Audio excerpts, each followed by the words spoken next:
오늘은 2026년 4월 19일 부활 제3주일입니다. 성부와 성자와 성령의 이름으로 아멘. 루카가 전한 거룩한 복음입니다.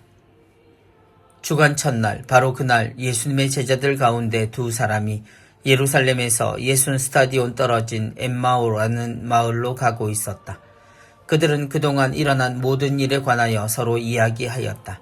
그렇게 이야기하고 토론하는데 바로 예수님께서 가까이 가시어 그들과 함께 걸으셨다. 그들은 눈이 가리어 그분을 알아보지 못하였다. 예수님께서 그들에게 걸어가면서 무슨 말을 서로 주고받느냐 하고 물으시자 그들은 침통한 표정을 한 채 멈추어 섰다. 그들 가운데 한 사람 클레오파스라는 이가 예수님께 예루살렘에 머물렀으면서 이 며칠 동안 그곳에서 일어난 일을 혼자만 모른다는 말입니까? 하고 말하였다. 예수님께서 무슨 일이냐 하시자 그들이 그분께 말하였다. 나자렛 사람 예수님에 관한 일입니다. 그분은 하느님과 온 백성 앞에서 행동과 말씀에 힘이 있는 예언자셨습니다. 그런데 우리의 수석 사제들과 지도자들이 그분을 넘겨 사형 선고를 받아 십자가에 못 박히시게 하였습니다. 우리는 그분이야말로 이스라엘을 해방하실 분이라고 기대하였습니다. 그 일이 일어난 지도 벌써 사흘째가 됩니다.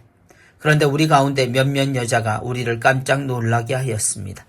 그들이 새벽에 무덤으로 갔다가 그분의 시신을 찾지 못하고 돌아와서 하는 말이 천사들의 발현까지 보았는데 그분께서 살아계시다고 천사들이 일러주더랍니다. 그래서 우리 동료 몇 사람이 무덤에 가서 보니 그 여자들이 말한 그대로였고 그분은 보지 못하였습니다. 그때 예수님께서 그들에게 이르셨다. 아, 어리석은 자들아, 예언자들이 말한 모든 것을 믿는데 마음이 어찌 이리 굼뜨냐. 그리스도는 그러한 고난을 겪고서 자기의 영광 속에 들어가야 하는 것이 아니냐. 그리고 이어서 모세와 모든 예언자로부터 시작하여 성경 전체에 걸쳐 당신에 관한 기록들을 그들에게 설명해 주셨다. 그들이 찾아가던 마을에 가까이 이르렀을 때 예수님께서는 더 멀리 가려고 하시는 듯하였다. 그러자 그들은 저희와 함께 묵으십시오. 저녁 때가 되어가고 날도 이미 저물었습니다 하며 그분을 붙들었다. 그래서 예수님께서는 그들과 함께 묵으시려고 그 집에 들어가셨다. 그들과 함께 식탁에 앉으셨을 때 예수님께서는 빵을 들고 찬미를 드리신 다음 그것을 떼어 그들에게 나누어 주셨다. 그러자 그들의 눈이 열려 예수님을 알아보았다. 그러나 그분께서는 그들에게서 사라지셨다. 그들은 서로 말하였다. 길에서 우리에게 말씀하실 때나 성경을 풀이해 주실 때 속에서 우리 마음이 타오르지 않았던가. 그들이 곧바로 일어나 예루살렘으로 돌아가 보니 11 제자와 동료들이 모여 정녕 주님께서 되살아나시어 시몬에게 나타나셨다 하고 말하고 있었다. 그들도 길에서 겪은 일과 빵을 떼실 때 그분을 알아보게 된 일을 이야기해 주었다. 주님의 말씀입니다. 그리스도님 찬미합니다. 그러자 그들의 눈이 열려 예수님을 알아보았다. 예수님이 세상에 계실 때 우리는 1시간 안에 또 같은 자리에 있었습니다. 그럼에도 그때의 내용을 살피며 느끼는 것은 우리가 늘 늦다는 것입니다. 깨달음도 늦고 주님을 본받는 것도 항상 늦는 통에 실망스러울 때가 많습니다. 주님이 사랑을 주셔도 깨닫지 못하고 자신의 잘못이나 부족함에 머물러 빠져나오질 못합니다. 주님의 부활의 소식 앞에서도 제자들은 주님이 승천하실 때까지도 별로 변화가 없습니다. 그들은 침통한 표정을 한 채 멈추어 섰다. 엠마오로 향하는 두 제자를 다시 만납니다. 그들은 토론 중에 있었고 그 주제는 주님에 관한 내용이었다 합니다. 그럼에도 그들은 이미 무덤이 비었다는 사실과 천사의 발현의 내용도 들은 후였습니다. 그럼에도 그들은 갈릴레아도 아닌 엠마오로 가는 중이었고 그들에게 주님은 이미 끝이 난 분이었습니다. 성작과 성반을 받으십시오. 사제 서품 때 주교는 서품된 신부의 손에 성작과 성반, 곧 그리스도의 성의를 담을 잔과 빵이 놓일 쟁반을 전달하며 자신이 하는 것을 알아라는 내용을 전합니다. 그 성사를 집전하면서 이 성사가 어떤 의미인지 알아가라고 말하며 행하는 것을 본받으라 가르침을 줍니다. 그리스도가 먼저 그리고 사명을 수행하는 이가 그 뒤를 따르며 의미를 알고 주님을 닮아가는 성사의 원리와 성직자의 삶을 설명합니다. 예언자들이 말한 모든 것을 믿는데 마음이 어찌 이리 굼뜨냐. 주님과 함께 지냈고 그분과 함께 먹기도 하고 마시기도 하던 제자들입니다.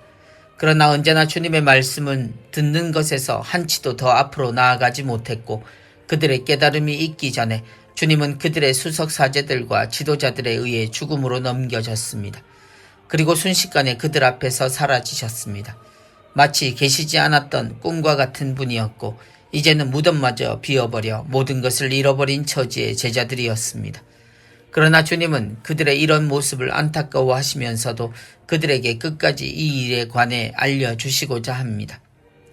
예수님께서는 빵을 들고 찬미를 드리신 다음 그것을 떼어 그들에게 나누어 주셨다.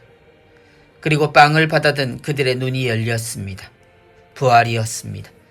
모두의 불안과 혼란 속에 목숨을 잃었던 주님은 죽음의 순간 앞에서도 당신 백성을 눈과 마음에 담으셨고 아버지의 뜻을 끝까지 지켜 그들은 벗어날 수 없는 살인의 무거운 죄에서 꺼내시고 그들의 부끄러운 속마음을 밖으로 끄집어내셨습니다.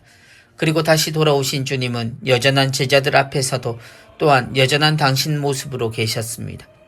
부활하신 주님을 두고 수많은 이야기가 등장하지만 엠마오로 가는 두 제자에게 들려진 그 빵이 힘을 발휘한 것이 아니라 그들에게 그 빵을 주신 분이 주님임을 알게 된 것이 부활입니다. 그들 마음이 갑자기 움직였다는 아름다운 상상력의 발동도 좋지만 예루살렘을 벗어난 그들의 의심과 실망에 그런 기적적인 전환을 기대하는 것은 그리고 제자들이 모두 그렇게 갑자기 심경의 변화를 겪었음을 부활로 표현하는 것은 딱 그만큼 염치 없는 신앙 고백이 아닐까 싶습니다.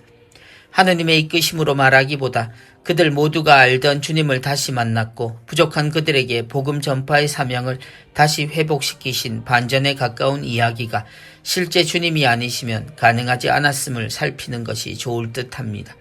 그들의 마음이 타오르지 않았던가는 감탄은 그분이 길에서 말씀하시고 성경을 풀이해 주셨기에 가능했던 일입니다. 성부와 성자와 성령의 이름으로 아멘.